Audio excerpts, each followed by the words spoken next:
Why is it so hard to get married in China? China has a population of about 1.4 billion people.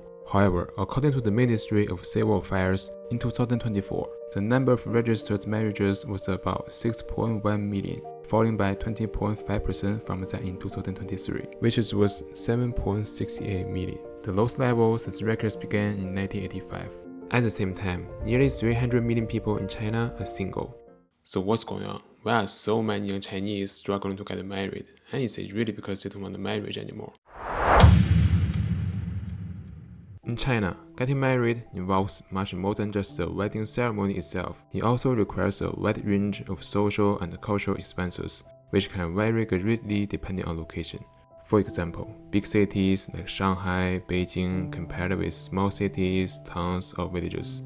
According to the author of an article on the decline in marriage rates, I got married in 2014. I'm from Hong Kong and my wife is from Shanghai. We started planning our wedding just a few months after we met. At that time, I had neither a car nor a house, perhaps seeing me as a diamond in the rough. She never asked for a bride price, which is still common practice in China, and even let me move into her apartment. However, today, the cost of marriage has become one of the main reasons why many young Chinese couples delay or even cancel their wedding plans.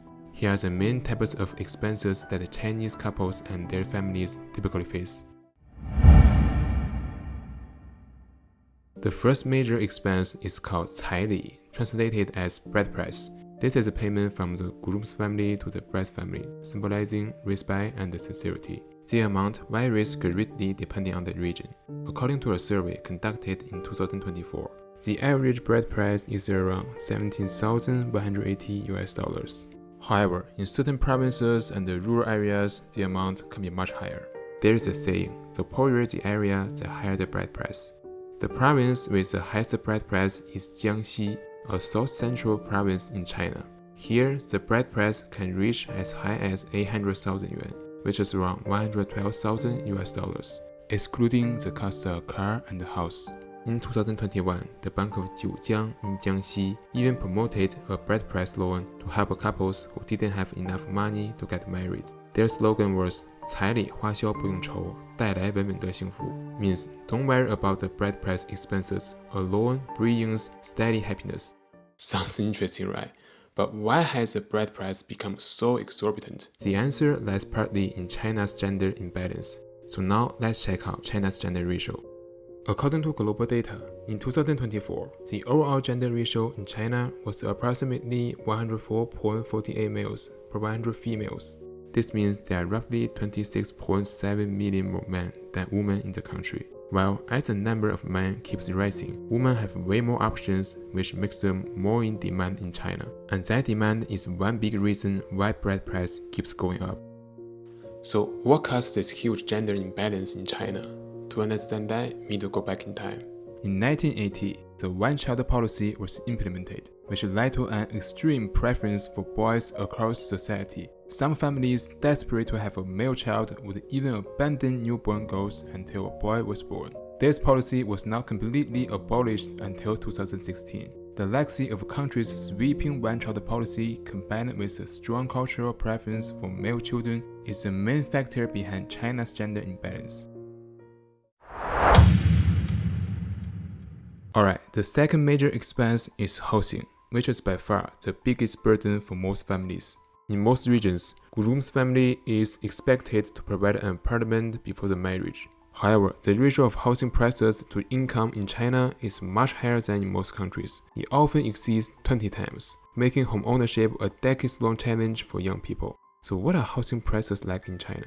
According to recent data, in a first-tier city like Shanghai, the price of a newly built housing is approximately 59,000 yuan per square meter, about $8,300. To purchase an 80 square meters two-bedroom apartment, one would need around 4.7 million yuan, approximately $520,000. How does this compare to the average income in Shanghai? Let's take a look at 2024 income data of China. The average monthly salary was about 16,732 yuan. This is the highest average monthly income in the country. Now, do the math. To buy an 80 square meters apartment, it would take nearly 29 years of their entire income, and that's without spending a penny on anything else, which is insane.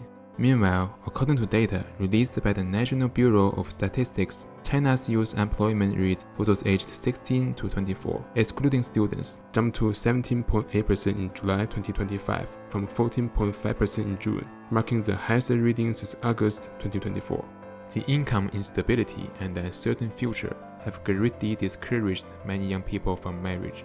Moreover, there is also child rearing to be concerned about. In big cities, the cost of raising a child from birth to adulthood can reach 2 million yuan. And apart from these biggest burdens, the groom's family is usually also expected to provide a decent car, gold jewelry, wedding ceremony, and honeymoon. So what's the total? In China's first-tier cities, the estimated cost can reach around 6 million yuan. Even in second-tier cities like Hangzhou or Tianjin, the cost still won't be lower than 3 million yuan. Now, here's the question. How can a freshly graduated student possibly afford that much money? The answer is, of course they can't. So the burden usually falls on their parents. But what if their parents can't afford that much money either? In some cases, they even write an IOU, basically a loan note, directly to the bride's family, promising to pay the money back a few years after the marriage. In China, there's a saying, if you have a son, you must begin saving for his marriage from the day he's born. The Chinese notorious work culture known as 996. It refers to employees being required to work from 9 a.m. to 9 p.m. 6 days a week. Some tech companies even push this further, demanding employees work more than 12 hours a day. This exhausting schedule not only drains people's energy, but also limits their social circles, making it much harder for young people to meet their potential partners in real life. As a result, many have turned to dating apps, such as Tantan, Soul, to seek relationships online. But can people really find their true partners online? If you search Chinese social media for online relationship scams, you'll find countless reported cases with losers ranging from thousands to millions of dollars. In fact, men made up about 70% of all victims, significantly more than women. What makes this problem even worse is that many of these fraud rings operate from overseas, in countries like Myanmar, Laos, and Thailand, making it extremely difficult to recover the stolen money. In 2021, a 24-year-old voice streamer, Huang, created a beautiful woman persona by buying photos online, using these photos as her picture profile and gallery on the voice streaming app. She successfully attracted Xiao Fu, a 19-year-old living in Hangzhou, and over just 1.5 months, she managed to get him to transfer more than $420,000 to her. So what made them spend such an enormous amount of money on a streamer? Here is the story. In mid-June 2021, Xiao Fu downloaded a voice chat app. There, he met a streamer. She told him she was only doing this job because she loved the money, and that if Xiao Fu sent her enough virtual gifts, she could quit streaming and start a new life with him. In the days that followed, Xiao Fu showered her with virtual gifts and continued sending her money. She kept asking for more, claiming she needed funds for things like surgery, medical expenses, and even apartment renovations. During this period, they often argued because the streamer repeatedly refused to meet in the real life. Still, Xiao Fu couldn't resist her sweet words and fell helplessly deeper in the whirlpool of this online romance. On the evening of August 1st, when his video call was rejected yet again, Xiao Fu finally realized he might have been scammed.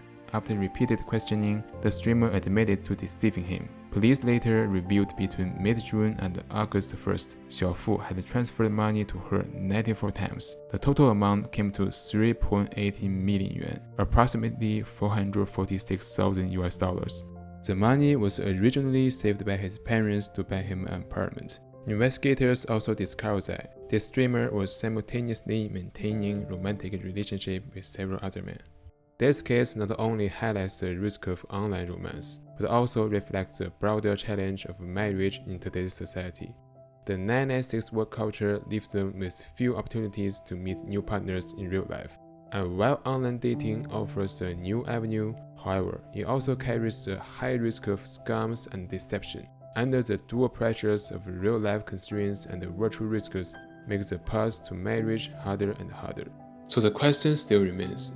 Do Chinese young people really not want to get married? I believe the answer is no. It's not about the lack of desire, it's about the mountain of pressures they're facing. High cost of marriage, the insanely long working hours, And the endless social expectations make a lot of them hesitant or even afraid to get married. Increasing the marriage rate will require a comprehensive, multifaceted approach. If we really want to see the marriage rate go up, it's gonna require a multi-pronged effort.